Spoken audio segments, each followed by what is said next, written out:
What is going on? I am Zedmod, and we are back on the dev build. And what that means is we've got another sneak peek for you. Now, the trader is coming in a couple hours, like a day, something along those lines.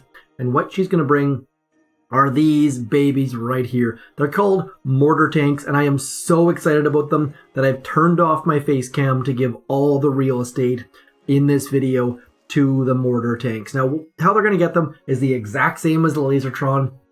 They're going to be exactly like the Lazortron, but good. So, same thing here. You get to buy 5 days worth. They are mortars on top of tanks. I've got an infographic for you right here. Now, let's have a look at these puppies. We've got the Rainmakers. They will make it rain. They've got 2,000 health, a little bit less than the Lazortrons.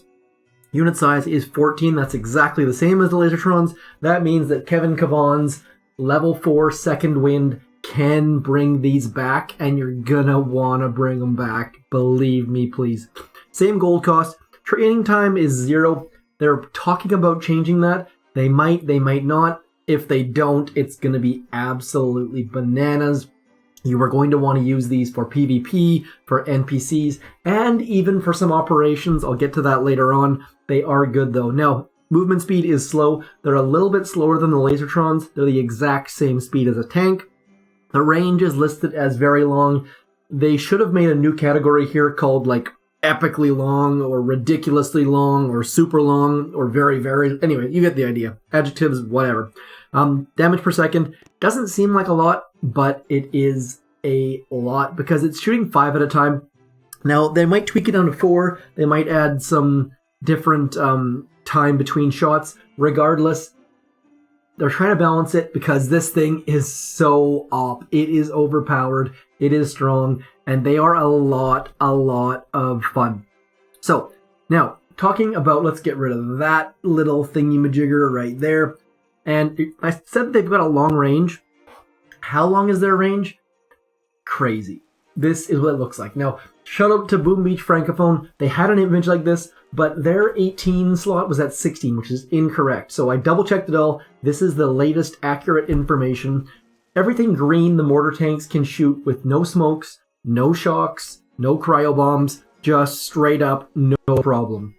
So you'll notice at the very back of the range is a boom cannon. You can take out boom cannons with these things, no problem. They actually have a 3 square buffer with boom cannons, taking them out with ease. So if a person doesn't have prototypes dropped, all you're looking at is rocket launchers and shock launchers. I would highly suggest making your prototypes now. You're going to need them. At least a grappler or a doom cannon, maybe shock blaster, lasers not so much, but you're going to need that extra range because these things are going to absolutely wreck your base. Now, they're a little bit weird though. I gotta give you that out front. They are a bit weird. They're a little bit zooka, a little bit grenadier, a little bit scorcher, and all on top of it looks like a tank. So I'm gonna get into it. Let's do PvP first. This is a full boost attack.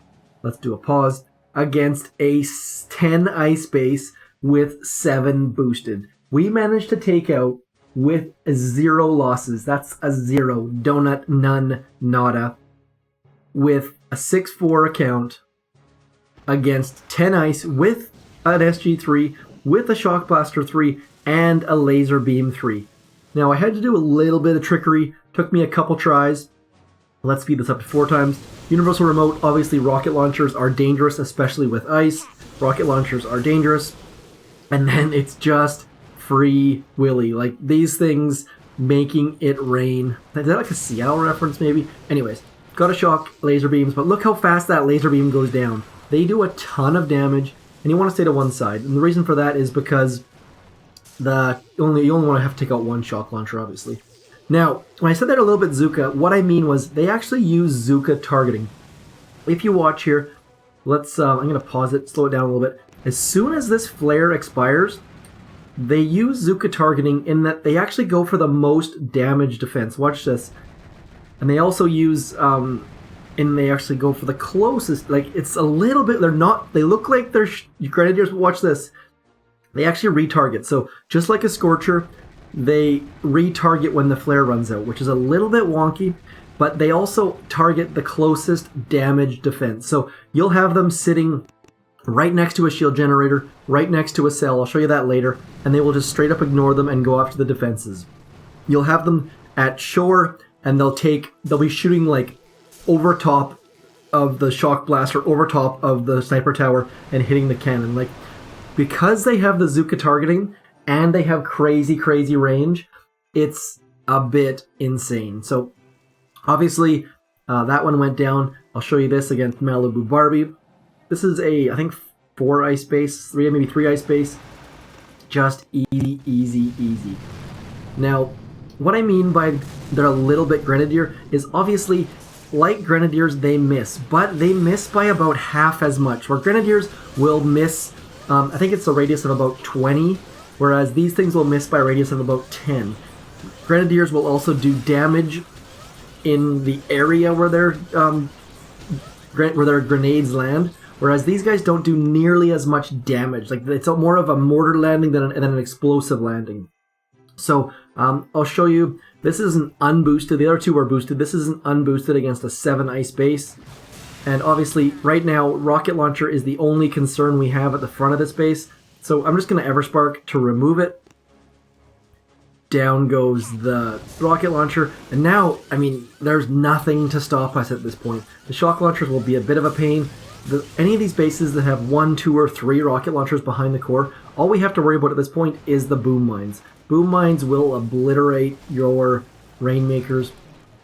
And so I just had to keep using flares to avoid those. Probably could have used critters and stuff, but whatever. Anyways, unboosted against a 7 ice base with no prototypes. That's the key here. No prototypes makes all the difference in the world. Now, let's see here. Yeah, I mean, these things are very fun, very cool. And they're not, although they shoot fairly slowly, they're not boring, they're not super slow like the Lazortrons were, so I think you're going to like them. Let's move on. So, we've talked about how Lazortrons were absolutely useless in operations. These things are not. I'm going to show you, first off, I'm going to start out with I wanted to try this just to see if it would work, and it sort of did, sort of didn't. So this is Centaur on Stronghold. The reason why I picked Stronghold is because Centaur spawns the most on Stronghold, and I really wanted a Centaur. Now I'm going to smoke them up here. I'm going to see how I marked that boom cannon there?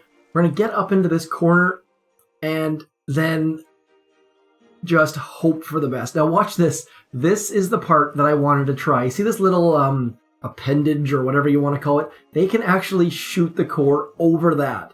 Now you'll watch, as soon as the flare expires, just like Scorchers, they start shooting at other stuff.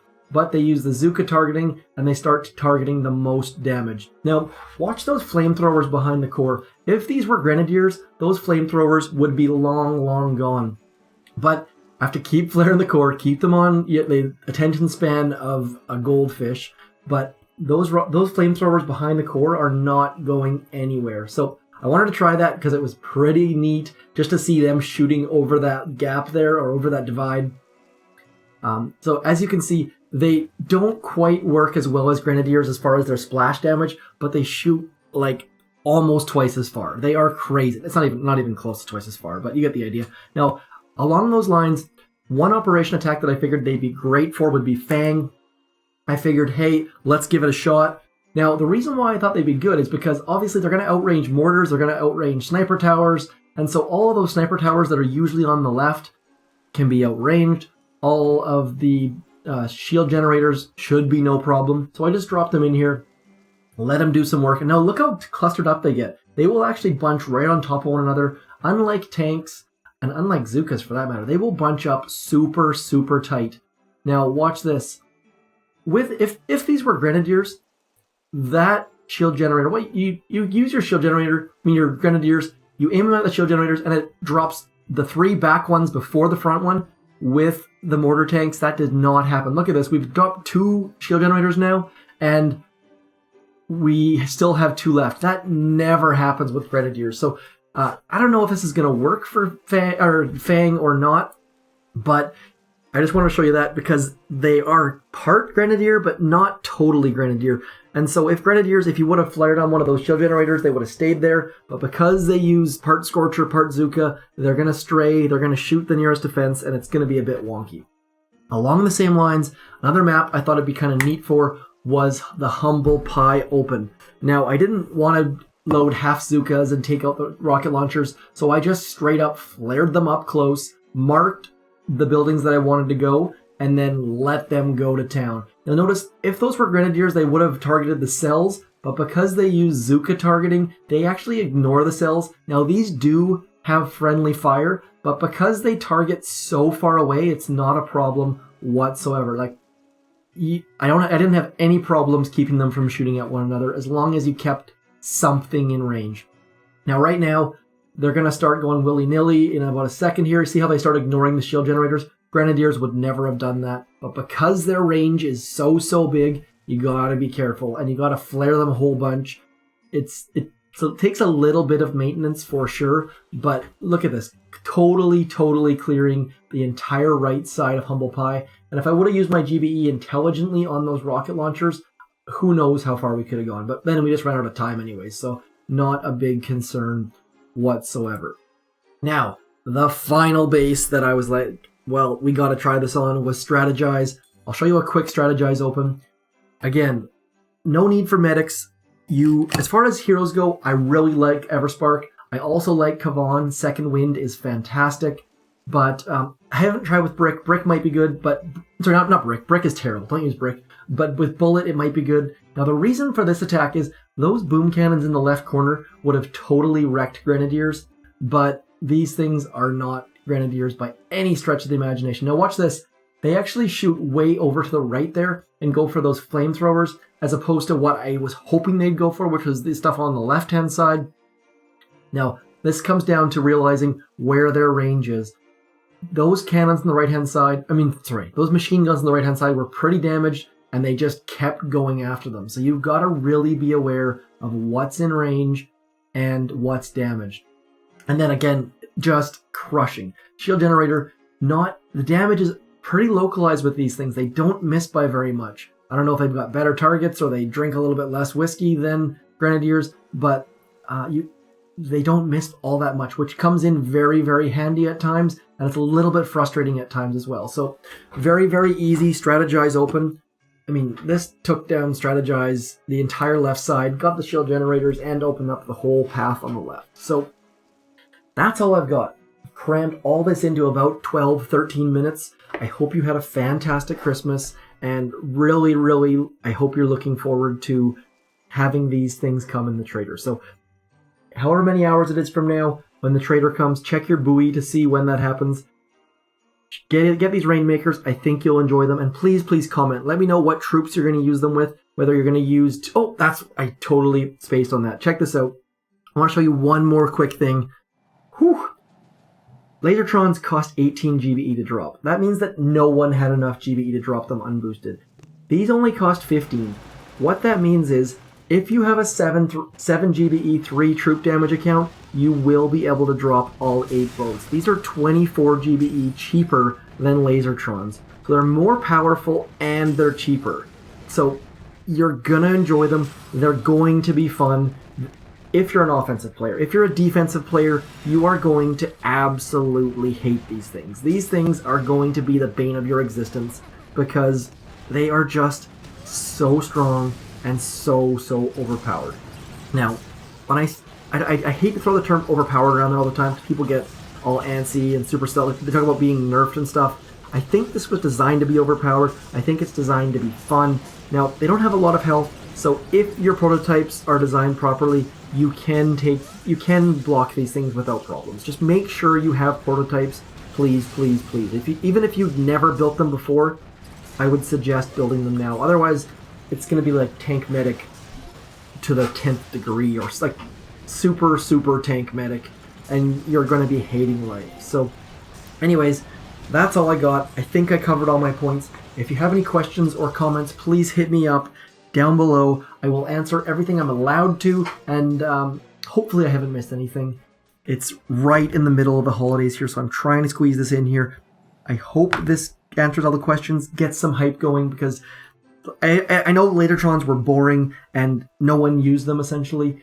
I think these Rainmakers are going to be a whole different story. So anyways, thanks for coming in. Once more, I am Zedmont. Thanks for coming in. Have a fantastic New Year's.